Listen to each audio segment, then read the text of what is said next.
Hi, my name is Patrick Foley, and this is a review of The Real Cops and Robbers for UK Film Review.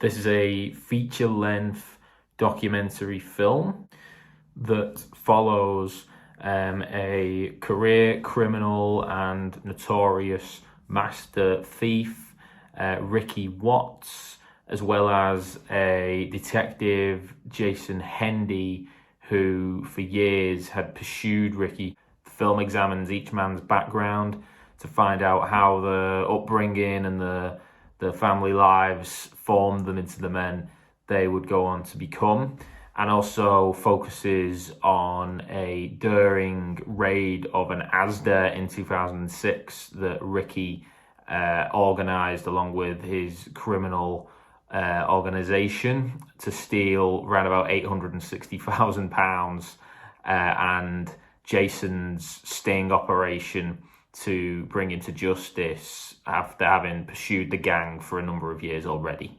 At the end of the film, 16 years after the event and after Ricky had served time in prison, the documentary, for the first time ever, manages to unite the men on screen in a neutral location as they meet and discuss the event and their lives before and after in what is quite a really touching but also emotional moment. My initial thoughts when I sort of looked at the film and began was that this was probably just going to be a sort of Danny Dyer, Ross Kemp style examination of, some sort of hard bruiser fellas who operate in the sort of criminal underworld. But when I began to watch the film, I could tell there was a lot more to The Real Cops and Robbers. The film largely follows Ricky along with some of his associates as they explain how they fell into a life of crime. Ricky's not really ashamed of how he ended up there and refers a lot to his family life and his upbringing. There are some moments where you kind of aren't sure whether you should love or hate him, and it makes him a really interesting sort of protagonist to the film. And Jason's sort of upbringing to bring him into the law as to become a detective is also interesting, and the sort of dual perspective of both men on different sides of the law really gives the film a sort of dramatic edge as well as being factual. It's probably most similar to Heat, and in fact the film's biggest sort of set point of the actual heist echoes certain scenes from that movie in particular quite strongly. It's quite an interesting dynamic that the film has, only obviously this was a factual event that really happened. But you can also tell that the director, Mickey Cornwell, really made an effort to find out more about these men, about who they are emotionally underneath the sort of quite hardened, quite blokey, traditional London sort of gangster exterior. There's an effort to find out what makes them tick as individuals and how their choices in life has affected them beyond just the consequences of their actions.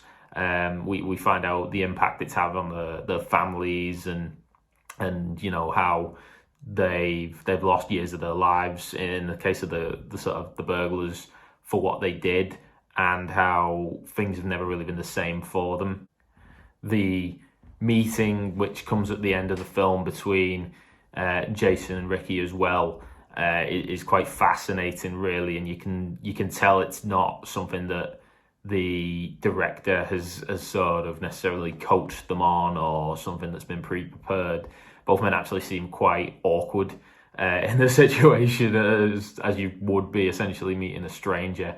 But the interesting part is obviously how much each man has impacted the other's lives.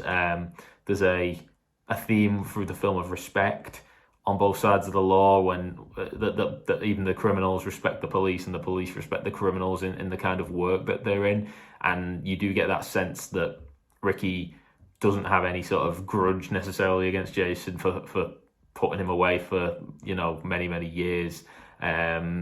It's a sort of they do view it as almost part of a business, and it's that kind of view on life and that kind of mindset that really makes Ricky particularly a fascinating subject for the the breakdown of the heist is by far the best part of the film.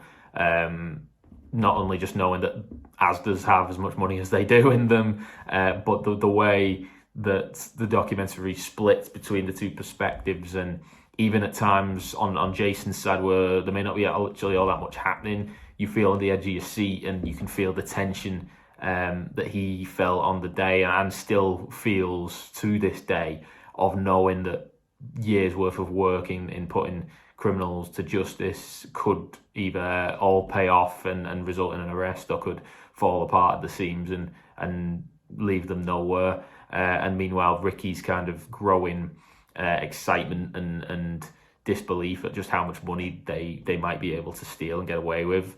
And the elation when it looks like for a moment they're going to be successful still comes through. You can still tell to him it's almost the success of the chase rather than even the financial amount that really drives him.